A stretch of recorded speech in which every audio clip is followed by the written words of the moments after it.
Bismillahirrahmanirrahim. Assalamualaikum warahmatullahi wabarakatuh. Hai anak-anak, selamat pagi. Bagaimana kabar anak-anak hari ini? Semoga selalu dalam keadaan sehat ya. Hari ini kita akan belajar tema 6, subtema 4, pembelajaran 3. Nah, untuk hari ini ada muatan matematika dan bahasa Indonesia yang harus anak-anak pelajari, serta nanti ada penugasan yang harus anak-anak kerjakan. Nah, sebelum memulai belajar hari ini, silahkan untuk anak-anak berdoa mandiri nggih, agar nanti dimudahkan dalam memahami materinya dan mengerjakan penugasannya. Baik, sudah siap belajar hari ini? Hari ini untuk muatan yang pertama adalah muatan matematika tentang menghitung keliling dan luas bangun datar menggunakan peta satuan. Nah, jadi seperti yang kita sudah pelajari di pembelajaran 1, untuk menentukan keliling dan luas bangun datar itu dapat menggunakan satuan tidak baku.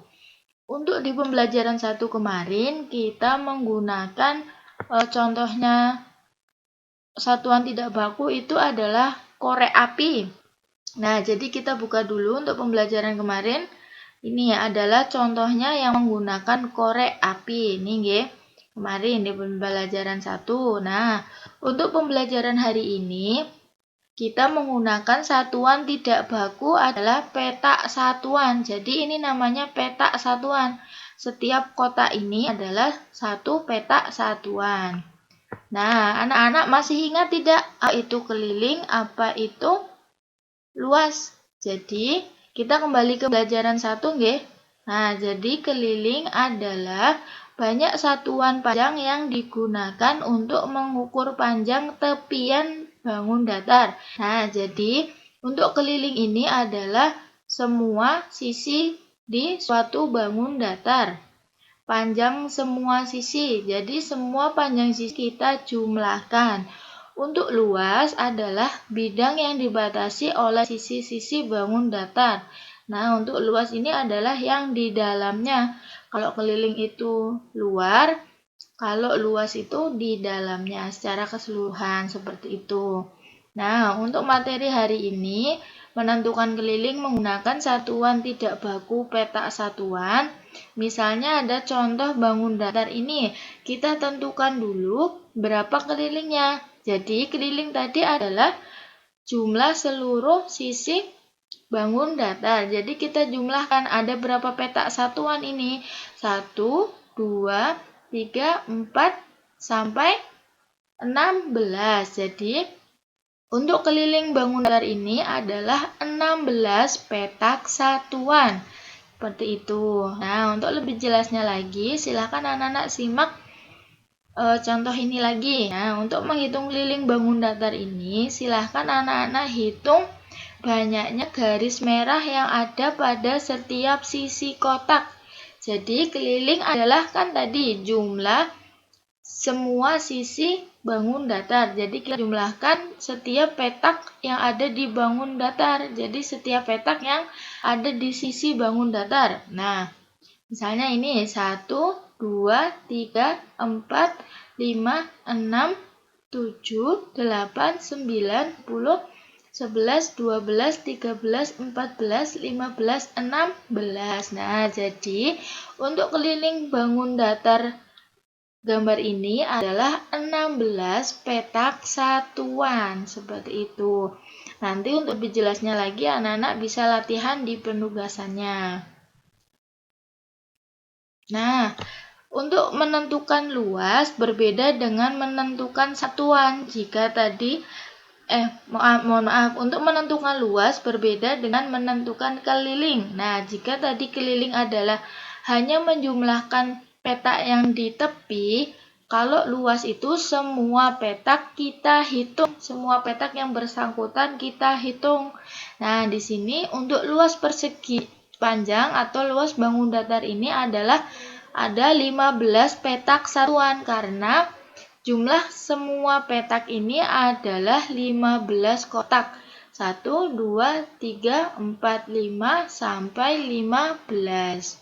Seperti itu. Nah, untuk bangun datar yang kedua, ini adalah luas bangun datarnya adalah 9 petak satuan. Jadi kita kotak-kotaknya kita hitung semua. Seperti itu. Berbeda dengan keliling tadi. Kita tidak hitung kotak-kotaknya semua, hanya sisi yang di samping-samping saja atau kotak yang di samping-samping saja, seperti itu. Nah, di sini ada contoh lagi. Ibu Edo membeli tempe untuk dimasak. Lalu tempe tersebut akan dibagi menjadi 12 bagian.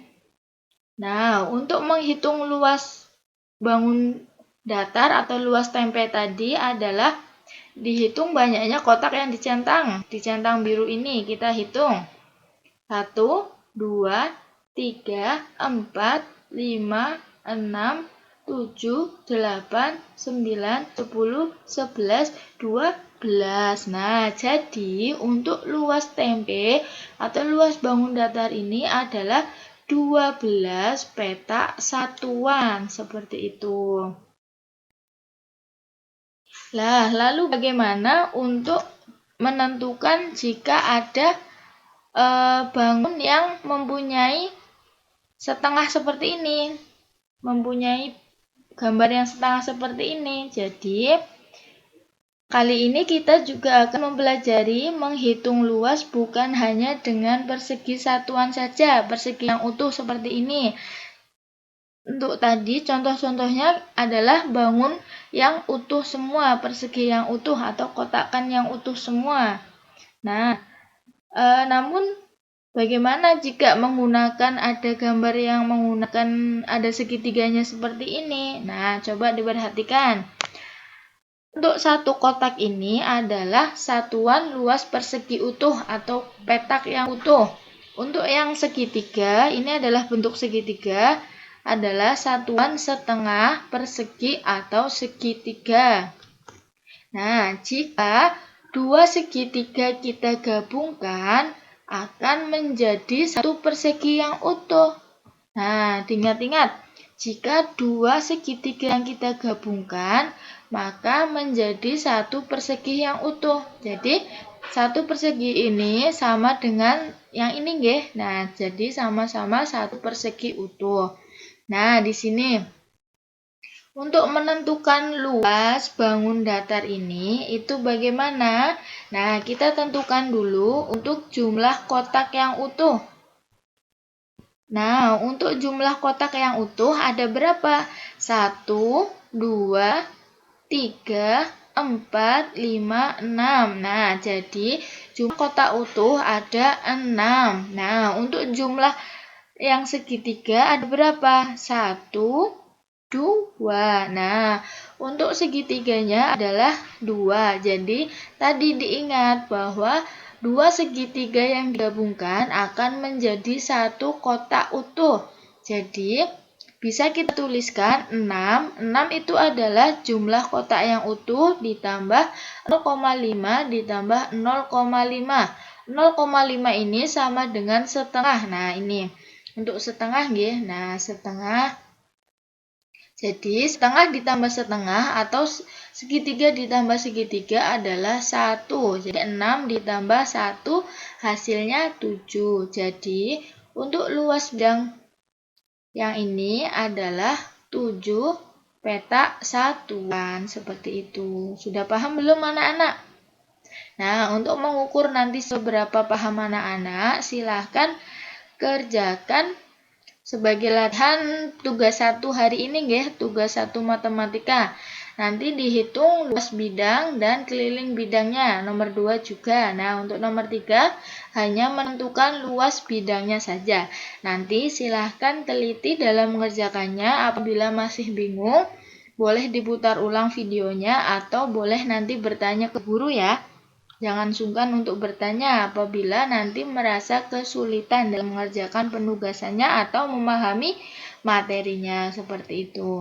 Nah, untuk materi kedua hari ini adalah bahasa Indonesia tentang menemukan informasi dari gambar tentang penghematan energi. Jadi, untuk dapat menentukan informasi, kita harus membaca teks terlebih dahulu dengan cermat. Informasi tersebut atau informasi yang ingin kita ketahui dapat kita gali dengan menggunakan kata tanya. Anak-anak sudah tahu belum kata tanya itu apa saja? Nah, jadi kata tanya itu terdiri dari apa, di mana, kapan, siapa, mengapa, dan bagaimana. Nah, untuk kata tanya apa itu menanyakan kejadian yang sedang terjadi. Nah, untuk kata tanya di mana itu menanyakan tempat kejadian. Untuk kata tanya kapan itu menanyakan waktu kejadian. Untuk kata tanya siapa itu menanyakan pelaku kejadian. Untuk kata tanya mengapa itu menanyakan alasan atau sebab kejadian. Untuk kata tanya bagaimana itu menanyakan kronologi atau alur suatu kejadian. Nah, jadi untuk lebih memahami informasi yang terdapat dalam gambar, amati gambar terlebih dahulu. Nah, jadi jika ingin tahu informasi melalui teks, maka baca teks dengan cermat. Begitu juga jika ingin mengetahui informasi yang terdapat dalam gambar, maka amati gambar dengan cermat atau dengan seksama. Nah, yang kemudian catat informasi yang terdapat pada latar belakang gambar. Nah, yang terakhir perhatikan secara detail atau secara seksama setiap bagian gambar supaya memperoleh informasi yang utuh. Nah, di sini ada gambar yang masyarakat ini atau warga ini sedang apa anak-anak? Sedang mengantri untuk mengisi air bersih. Nah, anak-anak bisa bayangkan ketika mengantri mengisi air bersih itu di mana? Misalnya di balai desa atau di kantor camat atau di mana? Nanti bisa anak-anak bayangkan. Nah, siapa yang sedang mengantri? Yang mengantri adalah warga, di mana itu nanti tergantung dari imajinasi atau anak-anak atau tergantung dari bagaimana anak-anak membayangkan gambar ini terjadi di mana. Nah, untuk kapan? Misalnya bisa pagi hari atau sore hari. Nah, untuk kenapa kok masyarakat itu atau warga ini mengantri air bersih? Mungkin karena para warga ini kekurangan air bersih di rumahnya sehingga para warga ini membutuhkan air bersih yang ada di misalnya kantor kelurahan seperti itu. Nah, silakan anak-anak amati gambar ini secara seksama. Kemudian sebagai tugas 2 hari ini jawab 5 pertanyaan ini yang terdapat unsur-unsur kata tanya. Nah, untuk yang nomor 1 kata tanyanya adalah apa. Nah, apa yang sedang mereka lakukan? Nah, nanti silahkan cermati gambar yang tadi. Ada 5 pertanyaan sebagai tugas 2 hari ini. Nanti silahkan dikerjakan dengan cermat. Apabila nanti merasa kesulitan, boleh bertanya kepada Bu Guru. Seperti itu, mudah-mudahan apa yang Bu Guru sampaikan hari ini tentang muatan matematika dan bahasa Indonesia dapat bermanfaat dengan anak-anak dan menambah pengetahuan anak-anak menjadi semakin banyak. Seperti itu, Bu Guru tutup. Wassalamualaikum warahmatullahi wabarakatuh.